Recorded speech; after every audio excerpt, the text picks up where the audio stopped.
Unit test 1 যেটা হয়েছিল তার সলিউশন আমি এখানে প্রোভাইড করছি।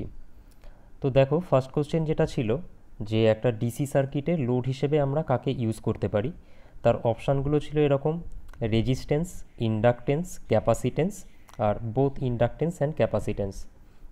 তো থিওরি লেকচার যখন প্রোভাইড করেছিলাম তখন জিনিসটা এক্সপ্লেন করা হয়েছিল, আমি এখানে সংক্ষেপে একটু বলে দিচ্ছি আর একবার।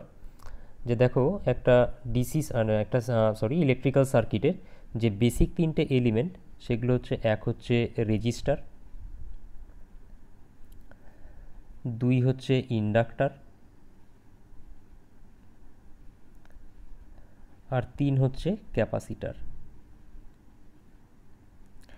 এই তিনটে এলিমেন্টের মধ্যে ইন্ডাক্টার স্টেডি স্টেট কন্ডিশনে ডিসি সার্কিটে শর্ট সার্কিট হিসেবে আচরণ করে, আর ক্যাপাসিটার স্টেডি স্টেট কন্ডিশনে একটা ডিসি সার্কিটে ওপেন সার্কিট হিসেবে আচরণ করে। তো তাহলে স্টেডি স্টেট কন্ডিশনে ডিসি সার্কিটে ইন্ডাক্টার আর ক্যাপাসিটারকে লোড হিসেবে ইউজ করা পসিবল নয়। তাহলে ডিসি সার্কিটে আমরা লোড হিসেবে যেটা ইউজ করতে পারি সেটা হচ্ছে রেজিস্টার, আর রেজিস্টারের প্রপার্টি হচ্ছে অ্যাকচুয়ালি রেজিস্ট্যান্স। তাহলে 1 নম্বরের অপশান এ কারেক্ট হবে। এবারে 2 নম্বর কোশ্চেনটা দেখা যাক। How many combination is possible using 3 equal resistances. ধরো তোমার কাছে তিনটে রেজিস্ট্যান্স আছে যাদের প্রত্যেকের ভ্যালু সমান, তো সেই তিনটে রেজিস্ট্যান্সকে নিয়ে কতগুলো কম্বিনেশন তৈরি করা পসিবল সেটা জানতে চেয়েছে। তো দেখো, তিনটে ইকুয়াল রেজিস্ট্যান্স আছে, তো তুমি সেটাকে যেটা করতে পারো, তিনটেকে সিরিজে কানেক্ট করে দিতে পারো। এটা গেল হচ্ছে গিয়ে এক ধরনের কম্বিনেশন। দুই যেটা করতে পারো, তিনটেকে তুমি প্যারালালে কানেক্ট করতে পারো।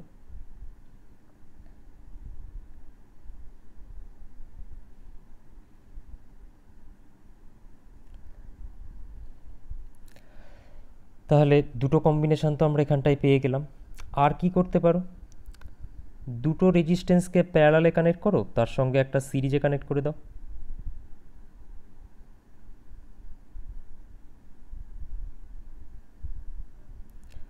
এটা গেল আর একটা কম্বিনেশন। আর কি কম্বিনেশন হতে পারে, দুটোকে সিরিজে কানেক্ট করো, তার সঙ্গে আর একটা যেটা পড়ে থাকলো সেটাকে প্যারালালে কানেক্ট করো। তাহলে যেহেতু প্রত্যেকটা রেজিস্ট্যান্সের ভ্যালুই সমান, তো মানে ম্যাক্সিমাম আমি এই চারটে কম্বিনেশান পেতে পারি। একটা হচ্ছে তিনটেকেই সিরিজে কানেক্ট করলাম, একটা হচ্ছে তিনটেকেই প্যারালালে কানেক্ট করলাম, একটা হচ্ছে দুটোকে প্যারালাল কানেক্ট করে তাদের যে কম্বিনেশানটা তার সঙ্গে একটা সিরিজে রেজিস্ট্যান্স কানেক্ট করলাম। আর আরেকটা কম্বিনেশান হচ্ছে দুটো রেজিস্ট্যান্সকে সিরিজে কানেক্ট করার পর আর একটা যে রেজিস্ট্যান্স পড়ে থাকলো সেটাকে আমি প্যারালালে কানেক্ট করলাম। তাহলে এখানে যে অ্যান্সারটা হবে সেটা হচ্ছে সি, চারটে।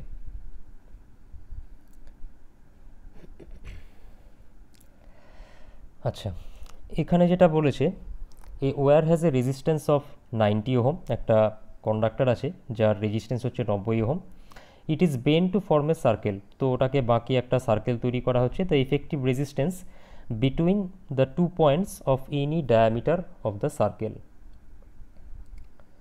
তো এটা যদি রেজিস্ট্যান্সটা হয়, এটা বলে দিয়েছে হচ্ছে 90 ওহম। তো এটাকে আমি বেন্ড করব, দিয়ে একটা সার্কেল ফর্ম করব। সাপোজ সার্কেলটা এরকম দেখতে হলো, ধরো এটা হচ্ছে সার্কেলটা, সার্কেলের সেন্টার ধরলাম আমি এটা।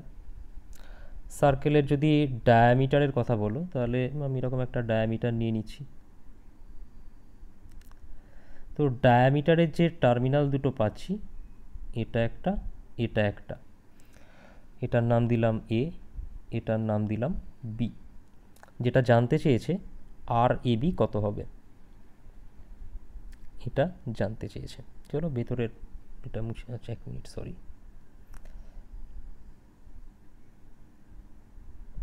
হ্যাঁ, তো আর এ বি জানতে চেয়েছে। এবার দেখো, কন্ডাক্টরের যে টোটাল রেজিস্ট্যান্স সেটা ছিল হচ্ছে কি 90 ওহম। এটাকে যখন সার্কেল আকারে বেন্ড করলাম, উপরের পোর্শানের লেন্থ আর নিচের পোর্শানের লেন্থ সমান হবে, কারণ একটা ডায়ামিটার সার্কেলকে দুটো ইকুয়াল পার্টে ডিভাইড করে। তাহলে ওপরের পার্টের লেন্থ আর নিচের পার্টের লেন্থ যদি সমান হয় তাহলে ওপরের পার্টেরও যা রেজিস্ট্যান্স নিচের পার্টেরও সেম রেজিস্ট্যান্স, বা অন্যভাবে বলতে পারো একটা কন্ডাক্টরকে যখন আমি সার্কেলের আকারে বেন্ড করে দিচ্ছি, যেহেতু ডায়ামিটারটা সার্কেলটাকে দুটো ইকুয়াল পার্টে ডিভাইড করছে, তাহলে রেজিস্ট্যান্সটাও ইকুয়াল পার্টে ডিভাইড হবে। মানে ওপরের রেজিস্ট্যান্সটুকু হবে কত, 45 ওহম, নিচের রেজিস্ট্যান্সটা হবে 45 ওহম। কারণ টোটাল ছিল হচ্ছে 90 ওহম, সেটা দুই ভাগে ভাগ হয়ে গেল, ওপরের পার্টটুকু হচ্ছে 45 ওহম, নিচের পার্টটুকু হচ্ছে 45 ওহম। তাহলে দুটো 45 ওহম রেজিস্ট্যান্স প্যারালালে কানেক্ট আছে। তাহলে ইকুইভ্যালেন্ট রেজিস্ট্যান্স কী হবে, বলেছিলাম যখন থিওরি পড়িয়েছিলাম যে নর্মালি তো 1/R1 + 1/R2 করে করতে পারো, কিংবা দুটো রেজিস্ট্যান্স থাকলে দুটো রেজিস্ট্যান্সের গুণফল ডিভাইডেড বাই দুটো রেজিস্ট্যান্সের যোগফল করে করা যেতে পারে। মানে R1 আর R2 দুটো রেজিস্ট্যান্স, R1 আর R2 দুটো রেজিস্ট্যান্স যদি প্যারালালে কানেক্ট থাকে তাহলে তাদের ইকুইভ্যালেন্ট রেজিস্ট্যান্সকে আমরা R1 × R2 divided by R1 + R2 লিখতে পারি। এভাবে ডিরেক্ট করা যেতে পারে। এখানে আরও একটা জিনিস বলেছিলাম যে রেজিস্ট্যান্সের ভ্যালু দুটো যদি ইকুয়াল হয়, তাহলে যদি ইকুয়াল রেজিস্ট্যান্সটা সাপোজ R হলো, তাহলে ইকুইভ্যালেন্ট রেজিস্ট্যান্স R/2 হয়। সেটা ডিরাইভ করে দেখিয়েছিলাম এমসিকিউ পরীক্ষায়, তো আমাকে তাড়াতাড়ি করার সময় জাস্ট এটা আমি অ্যাপ্লাই করে দেবো, তাহলেই হয়ে যাবে। টোটাল প্রসিডিওর করার কোনো দরকারই নেই, ফালতু টাইম ওয়েস্ট। তো তাহলে এখানে উপরের পার্টেরও রেজিস্ট্যান্স হচ্ছে 45 ওহম, নিচের পার্টেরও হচ্ছে 45 ওহম, তাহলে ইকুইভ্যালেন্ট রেজিস্ট্যান্স কত হবে, 45/2 ওহম।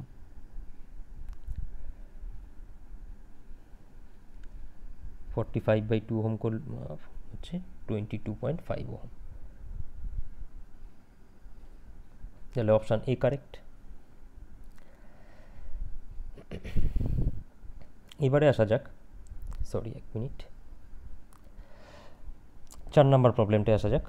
দেখো কি বলছে, 6 ohm, 12 ohm, 18 ohm resistances are connected in parallel. তাহলে তিনটে রেজিস্ট্যান্স বলে দিয়েছে, তাদেরকে প্যারালালে কানেক্ট করা হয়েছে। A 55 ampere current source is connected across this parallel combination. The current in the 12 ohm resistor is, তার মানে তিনটে রেজিস্ট্যান্সকে প্যারালালে কানেক্ট করা হয়েছে। চলো ছবিটা এঁকে নেওয়া যাক। প্রথমে যখন প্র্যাকটিস করছো তখন কোশ্চেনে যেটা দেওয়া থাকবে সেখান থেকে সার্কিট ডায়াগ্রাম ড্র করে আঁকার চেষ্টা করবে, বাট প্র্যাকটিস করতে করতে জিনিসটাকে এই জায়গায় নিয়ে যেতে হবে যাতে ছবিটা না ড্র করলেও যদি সিম্পল টাইপের প্রবলেম থাকে যাতে মাইন্ডেই ক্যালকুলেশনটা হয়ে যায়। তো যাই হোক, এখানে তিনটে রেজিস্ট্যান্স আমি নিচ্ছি।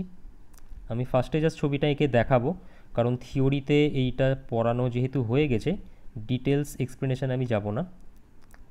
এরকম ধরো তিনটে রেজিস্ট্যান্স বলে দিয়েছে, এই তিনটে রেজিস্ট্যান্সের অ্যাক্রসে একটা কারেন্ট সোর্সকে কানেক্ট করা হয়েছে, এটা বলে দিয়েছিল।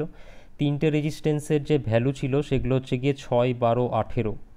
তাহলে এটা হচ্ছে ধরলাম 6 ওহম, এটা হচ্ছে ধরলাম 12 ওহম, এটা হচ্ছে 18 ওহম, এটা বলেছে 55 অ্যাম্পিয়ার, আর জিজ্ঞেস করেছে যেটা 12 ওহমের মধ্যে দিয়ে যে কারেন্টটা ফ্লো হবে সেটার ভ্যালু বের করতে দিয়েছে। তো এখানে কি বলেছিলাম যে তিনটে রেজিস্ট্যান্স হোক, 10টা রেজিস্ট্যান্স হোক বা দুটো রেজিস্ট্যান্স হোক, যদি প্যারালাল কম্বিনেশান থাকে, প্যারালাল কম্বিনেশানের জন্য ভোল্টেজ কনস্ট্যান্ট হয়। এই কনসেপ্টটাকে ইউজ করে আমরা অঙ্কটাকে করব। তো যাই হোক, থিওরিতে যেহেতু টোটাল এক্সপ্লেনেশান দেওয়া হয়েছিল, আমি এখানটায় অঙ্কটাকে নর্মালি সলভ করছি।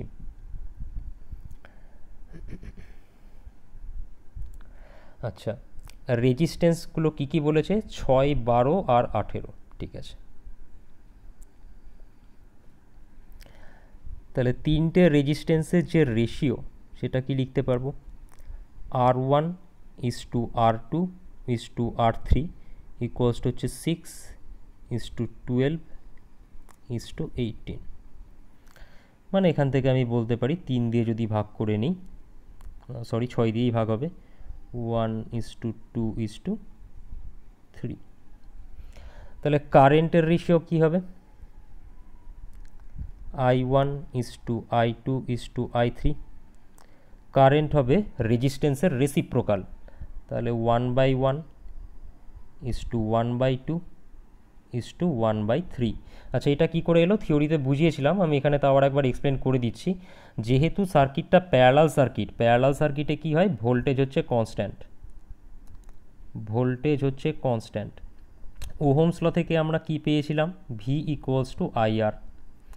এখান থেকে আমি কি বলতে পারি, I equals to V by R. তো ভোল্টেজ যেহেতু কনস্ট্যান্ট, আই ভ্যারিজেস আমি বলতে পারি 1/r। তাহলে কারেন্ট হচ্ছে রেজিস্ট্যান্সের সঙ্গে ইনভার্সলি প্রপোর্শনাল, যার জন্যই আমি কি বলে কারেন্টের যে রেশিওটা লিখেছিলাম সেটা রেজিস্ট্যান্সের রেসিপ্রোকাল লিখেছিলাম। দেখো প্র্যাকটিক্যালি চিন্তা করো, তিনটে রেজিস্ট্যান্সকে আমি প্যারালালি কানেক্ট করেছি, তার সঙ্গে প্যারালালে যদি আমি একটা কারেন্ট সোর্স লাগিয়ে রাখি, তাহলে যার রেজিস্ট্যান্স বেশি তার মধ্যে দিয়ে কম কারেন্ট যাবে, যার রেজিস্ট্যান্স কম তার মধ্যে দিয়ে বেশি কারেন্ট যাবে। মানে কারেন্ট হচ্ছে রেজিস্ট্যান্সের সঙ্গে ইনভার্সলি প্রপোর্শনাল। তাহলে রেজিস্ট্যান্সের যেটা রেশিও হবে, কারেন্টের রেশিও রেজিস্ট্যান্সের রেশিও রেসিপ্রোকাল নিতে হবে। তো সেটাই আমরা করলাম এখানটায়। I1 is to I2 is to I3, রেজিস্ট্যান্সের রেসিপ্রোকালগুলো নিয়ে নিলাম 1/1 is to 1/2 is to 1/3। তো এটাকে সিম্পলিফাই করে নাও, সবগুলোকে যদি 6 দিয়ে মাল্টিপ্লাই করে দিই, এটা হবে 6, তারপরেরটা হবে 3, তারপরেরটা হবে 2। টোটাল কারেন্ট আমি অ্যাপ্লাই করেছি কত, 55 অ্যাম্পিয়ার, 55 অ্যাম্পিয়ার। তাহলে I2 কত হবে, রেশিওর অঙ্ক যেরকম করে করতাম ছোটোবেলায়, যে সাপোজ যদি এরকম বলা হতো যে 55টা চকলেট তিনজনের মধ্যে 6:3:2 অনুপাতে ভাগ করে দেওয়া হলো, তাহলে সেকেন্ড যে পার্সনটা আছে সে কতটা চকলেট পাবে, কতগুলো চকলেট পাবে, যেভাবে করতাম এখানেও তাই করব। তাহলে I2 ভাগে কত আছে এখানে 3, ডিভাইডেড বাই কী নিতে হবে, 6 + 3 + 2, 6 + 3 + 2 ইন্টু কি চকলেটের অঙ্কে ইন্টু টোটাল চকলেট করতাম, কারেন্টের অঙ্কে টোটাল কারেন্ট নিতে হবে ইন্টু 55। তাহলে 3 ডিভাইডেড বাই 6 আর 3 9 আর 2 11 ইন্টু 55, তাহলে হচ্ছে 15 অ্যাম্পিয়ার, 15 অ্যাম্পিয়ার। তাহলে এখানে অ্যান্সার হবে নান অফ দিস। তো এবার এখানে আমি যখন বোঝাচ্ছি, এতগুলো জিনিস বলছি বলে করতে দেরি হচ্ছে, বাট যখন তুমি করবে তখন তো আর এই যে জিনিসগুলো নিশ্চয়ই তোমাকে লিখতে হবে না, বা সার্কিট ডায়াগ্রামও করতে হবে না তোমাকে। তো তাহলে যেটা করবে, R1 is to R2 is to R3 বার করে নিলে, সেখান থেকে রেসিপ্রোকাল করে I1 is to I2 is to I3 বার করে নিলে, সেখান থেকে ডিরেক্ট 1 মিনিটের মধ্যে কিন্তু হয়ে যাওয়ার কথা। আচ্ছা, এখানে দেখা যাক কি বলছে। 3 2 ohm registers are connected to form a triangle. তিনটে 2 ওহমের রেজিস্ট্যান্স আছে, তাদেরকে এমনভাবে কানেক্ট করলে যাতে একটা ট্রায়াঙ্গেল বা ত্রিভুজ ফর্ম হয়। The resistance between any two corners is. ঠিক আছে, চলো তিনটে রেজিস্ট্যান্স আছে, একটা রেজিস্ট্যান্স, দুটো রেজিস্ট্যান্স, আর এই গেল আমার তিনটে রেজিস্ট্যান্স। এগুলোর ভ্যালু কত করে বলেছে, 2 ওহম।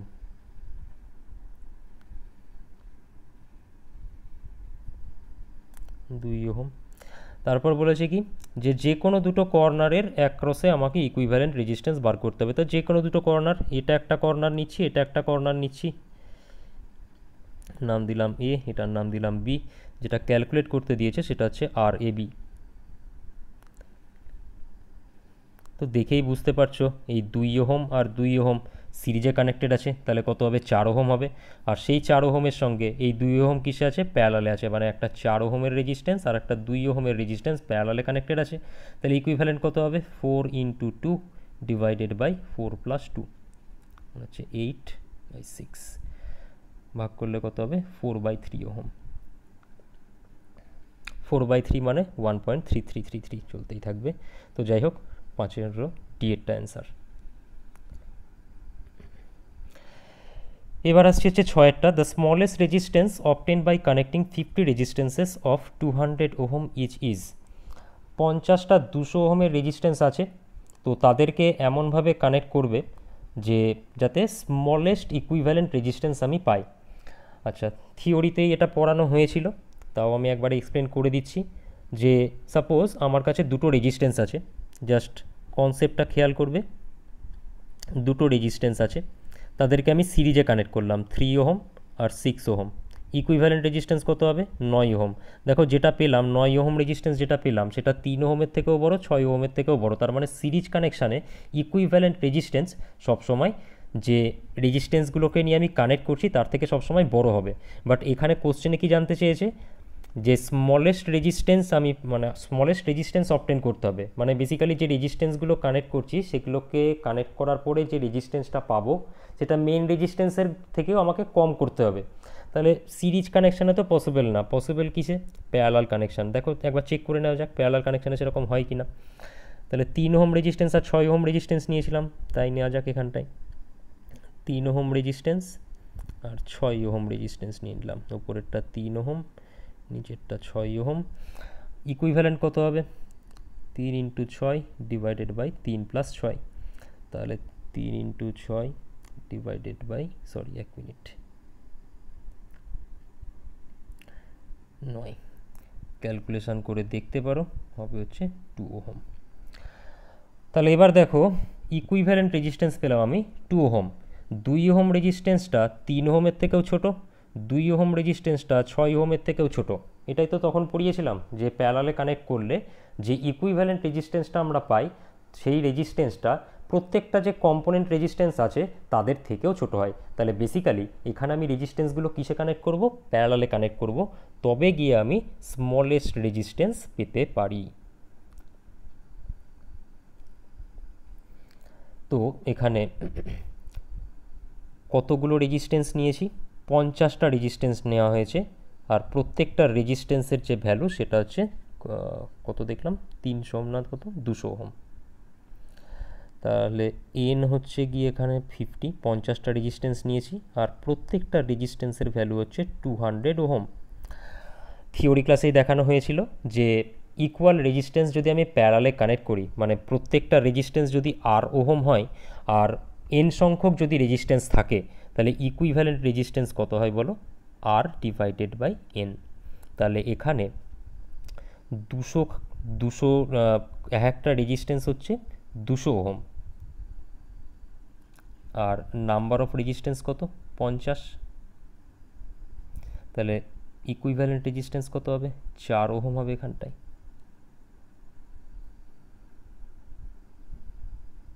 হয়ে গেল, তাহলে বিয়েরটা হচ্ছে answer. 360 ohm resistances are connected in delta. তিনটে 60 ওহমের রেজিস্ট্যান্সকে ডেল্টাতে কানেক্ট করা হয়েছে। If they are converted into star connection, each resistance of newly form star connection will be of. আচ্ছা, তার মানে তিনটে 60 ওহমের রেজিস্ট্যান্স আছে, ডেল্টাতে কানেক্ট করা আছে, তাদেরকে যদি আমি স্টারে কনভার্ট করে দিই, তাহলে ওই যে স্টার যে কানেকশানটা পাচ্ছি তার প্রত্যেকটা রেজিস্ট্যান্স কত হবে। আচ্ছা চলো,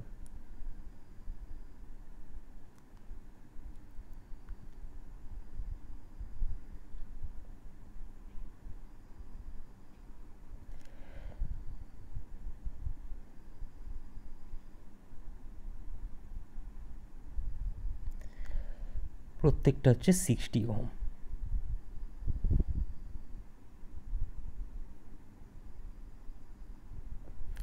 এদেরকে আমি কনভার্ট করব স্টারে।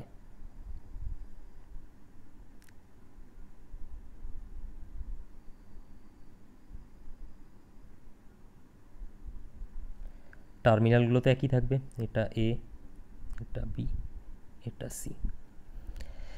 যেটা জানতে চেয়েছে এই রেজিস্ট্যান্সের ভ্যালু কত হবে। তিনটে আমি এখন আলাদা আলাদা নাম দিলাম, অ্যাকচুয়ালি প্রত্যেকটা রেজিস্ট্যান্সই সেম হবে। চলো ক্যালকুলেশন করে দেখে নেওয়া যাক। আমি R1 এর ভ্যালু বার করছি। R1 সমান কত হবে? R1 রেজিস্ট্যান্স বার করছি, তাহলে কী কী নিতে হবে? 60 ইন্টু 60 ডিভাইডেড বাই তিনটে রেজিস্ট্যান্সের যোগফল, 60 প্লাস 60 প্লাস 60। তাহলে উপরে কি আছে? 60 ইন্টু 60, আর নিচে হচ্ছে কত? 180। কাটাকুটি করো, 3 7 180, 3 20 60, 20 ওহম। একই রকমভাবে যদি R2 ক্যালকুলেট করো, R2-র ক্ষেত্রেও 60 into 60 divided by 60 plus 60 plus 60, মানে সেখানেও আসবে 20 ওহম। যদি R3 ক্যালকুলেট করো সেখানেও একই আসবে 20 ওহম। তাহলে R1, R2 আর R3 তিনটের ভ্যালুই সমান হবে, তিনটেই আসবে কত? 20 ওহম। এবার এমসিকিউয়ের জন্য জাস্ট এটা শর্টকাটটা একটু বলে দিই, অ্যাকচুয়ালি শর্টকাট না, নর্মাল যদি একটু বুদ্ধি খরচ করা যায় নিজেই জিনিসটা ভেবে করে দেওয়া যেত, সেটা আমি দেখিয়ে দিই। ফার্স্টে অ্যাকচুয়াল প্রসিডিওরটা দেখালাম।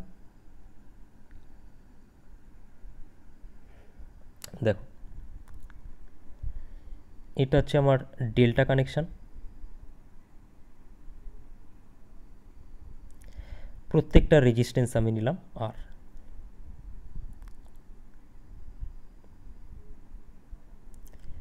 এটা হচ্ছে আমার স্টার কানেকশান কনভার্ট করার পর।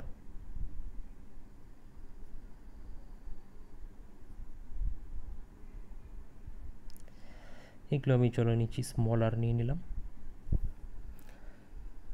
যে কোনো একটা বার করছি। চলো আমি যদি এই রেজিস্ট্যান্সটাই বার করি তাহলে আলটিমেটলি কী হবে, আর ইন্টু আর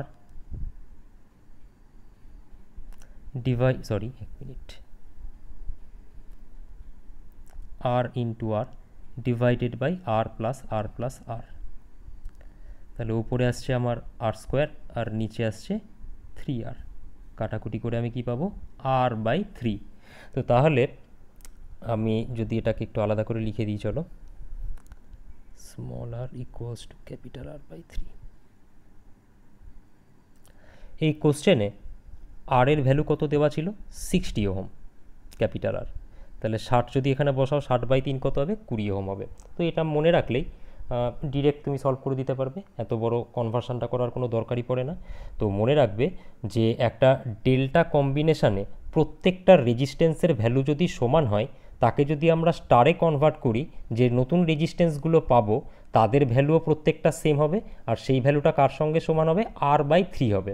তাহলে এখানটায় দেখো কোশ্চেনে ডেল্টাতে প্রত্যেকটা রেজিস্ট্যান্স বলে দিয়েছিল কত, 60 ওহম। তাহলে একে যদি আমরা স্টারে কনভার্ট করি, স্টার কানেকশানের যে নতুন রেজিস্ট্যান্স সেগুলো হবে 60/3 ওহম করে, মানে 20 ওহম করে। তাহলে মুখে মুখেই ক্যালকুলেশন হয়ে যাবে, ক্যালকুলেশন করার দরকার পড়বে না আলাদা করে। তাহলে এটা গেল 7 নাম্বার প্রবলেম।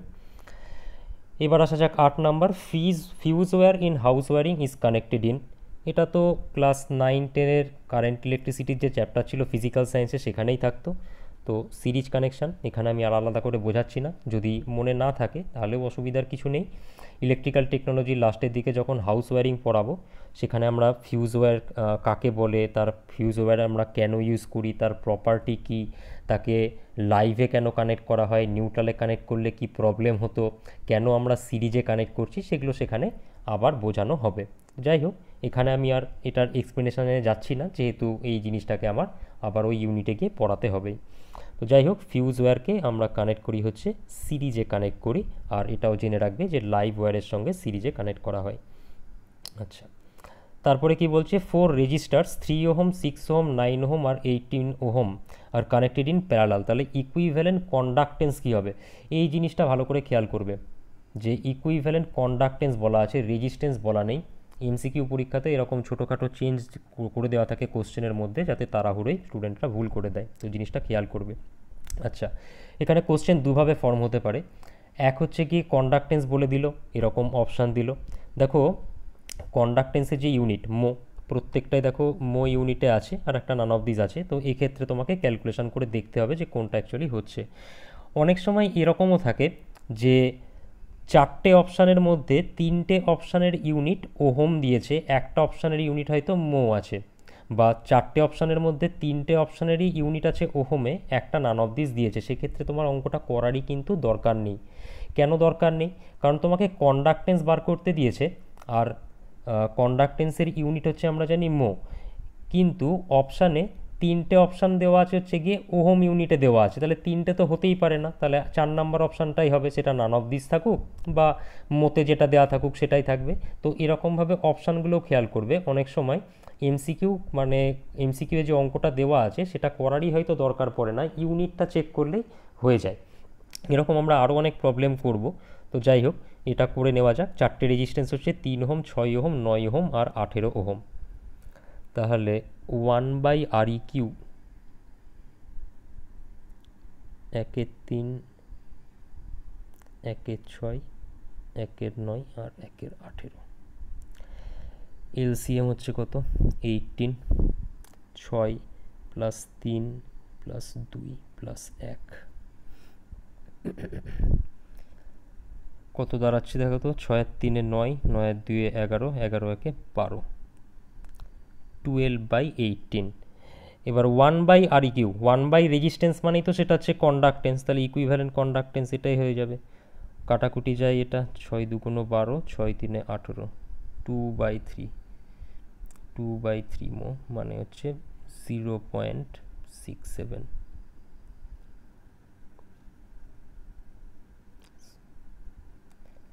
তাহলে 2/3 আসছে হচ্ছে 0.67। তাহলে কোনটা হবে এখানটায়? None of this.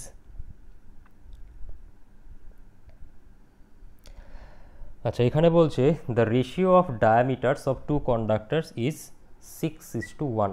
দুটো কন্ডাক্টর আছে, তাদের ডায়ামিটারের রেশিও বলে দিল 6:1। তো একটা কন্ডাক্টরের ডায়ামিটার ধরলাম D1, আর একটা কন্ডাক্টর যদি D2 হয় তাহলে D1/D2 বলে দিয়েছে 6/1। দিয়ে যেটা জানতে চেয়েছে তাদের রেজিস্ট্যান্সের রেশিও কী হবে, R1/R2 কত হবে, তাহলে এটা জানতে চেয়েছে। এবার একটা জিনিস দেখো, আমরা পড়ে এসেছি যেটা R equals to rho L/A। তো এটা যখন প্রুফ করেছিলাম সেখানে তো দেখিয়েছিলাম যে R ভ্যারিজ অ্যাজ হচ্ছে 1/A, রেজিস্ট্যান্স কন্ডাক্টরের ক্রস সেকশানের সঙ্গে ইনভার্সলি প্রপোর্শনাল। আচ্ছা, তাহলে রেজিস্ট্যান্সের রেশিও যদি বার করতে চাই তাহলে তার ক্রস সেকশন এরিয়া সম্পর্কে আমাকে ধারণা রাখতে হবে। আচ্ছা, রেজিস্টিভিটি নিয়ে কেন এখানে কথা বলছি না, কারণ দেখো এখানে একই কন্ডাক্টর না আলাদা কন্ডাক্টর কোশ্চেনে মেনশন করে দেওয়া নেই, তাহলে আমাকে ধরেই নিতে হবে একই কন্ডাক্টরের কথা বলা হচ্ছে। আর কোনো একটা পার্টিকুলার ম্যাটেরিয়ালের জন্য রো তো হচ্ছে গিয়ে কনস্ট্যান্ট, তাহলে রো এর কথা বলবো না এখানটায়, কারণ রেশিও বার করছি, আলটিমেটলি রো কেটে যাবে। লেন্থের কথা এখানে কেন বলছি না, কারণ কোশ্চেনে যেহেতু লেন্থ মেনশন করা নাই, তার মানে আমাকে ধরেই নিতে হবে যে দুটো কন্ডাক্টরেরই লেন্থ হচ্ছে সেম, যেটুকু আলাদা সেটা হচ্ছে গিয়ে ডায়ামিটারটা আলাদা।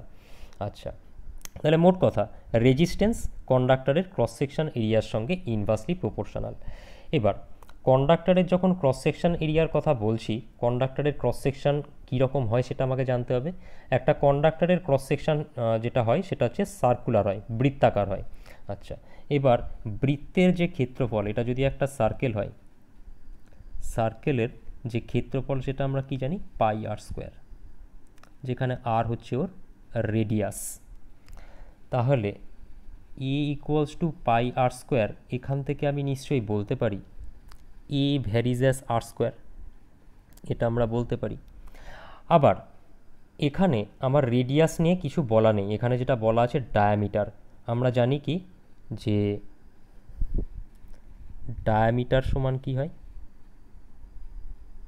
2 ইন্টু রেডিয়াস, বা এখানে আমি রেডিয়াসটাকেই চলো লিখি, রেডিয়াস সমান আমরা কি জানি, D/2। ব্যাসার্ধ ইকুয়ালস টু হচ্ছে ব্যাসার্ধ হচ্ছে ব্যাসের অর্ধেক। তাহলে এই R ইকুয়ালস টু D/2 যদি এখানে আমি পুট করি তাহলে কি দাঁড়াবে, এ ভ্যারিজ অ্যাজ D/2 এর হোল স্কোয়ার, और এ ভ্যারিজ অ্যাজ D²/4। তো ভ্যারিজ অ্যাজ যখন আছে আর নিচে 4টা তো আমার লিখে লাভ নাই, ওটা তো কনস্ট্যান্ট, বাইরেই বার করে দিতে পারি। তাহলে এই টোটাল জায়গাটার থেকে আমি লিখতে পারি যেটা, সেটা হচ্ছে এ ভ্যারিজ অ্যাজ D², মানে ক্রস সেকশন এরিয়া যেটা আছে কোনো কন্ডাক্টরের ক্রস সেকশন এরিয়া তার ডায়ামিটারের স্কোয়ারের সঙ্গে ডিরেক্টলি প্রপোর্শনাল, এটা আমরা বলতে পারি। এবার এই ইকুয়েশান থেকে আমরা ক্যালকুলেশন শুরু করব। আমরা দেখলাম হচ্ছে কি আর ভ্যারিজ অ্যাজ 1/A, তাহলে এখান থেকে আমি কি বলতে পারি, R1/R2 ইকুয়ালস টু হচ্ছে A2/A1, কারণ ইনভার্সলি প্রপোর্শনাল রেজিস্ট্যান্সের সঙ্গে। বেশ, A2/A1 সেটা সমান আমি কি বলতে পারি, D2/D1 এর হোল স্কোয়ার, এটা আমরা বলতে পারি। কেন এটা বলতে পারলাম, কারণ ক্রস সেকশন এরিয়া ডায়ামিটারের স্কোয়ারের সঙ্গে ডিরেক্টলি প্রপোর্শনাল, তাহলে A2/A1 ইকুয়ালস টু D2/D1 এর হোল স্কোয়ার হবে। এবার এখানে দেখো D2/D1 কত আছে, দেখো D1/D2 বলা আছে 6/1, D1/D2 বলা আছে 6/1, তাহলে D2/D1 কত হবে, 1/6। তাহলে D2/D1 যদি 1/6 হয় তাহলে এটা কত হবে, 1/6 এর হোল স্কোয়ার। তাহলে R1/R2 সমান হচ্ছে 1/6 এর হোল স্কোয়ার। 1/6 মানে কত, 1/6 এর হোল স্কোয়ার মানে কত, 1/36। তাহলে R1:R2 ইকুয়ালস টু কত হবে, 1:36। তাহলে অপশান ডি এখানে কারেক্ট। তাহলে এই গেল হচ্ছে যে ইউনিট টেস্টটা হয়েছিল সেই ইউনিট টেস্টের প্রত্যেকটার ডিটেলস সলিউশন। যদি কোথাও বুঝতে অসুবিধা হয়ে থাকে আমাকে জানাবে, আমি সেটাকে ফার্দার এক্সপ্লেন করে দেবো তারপর।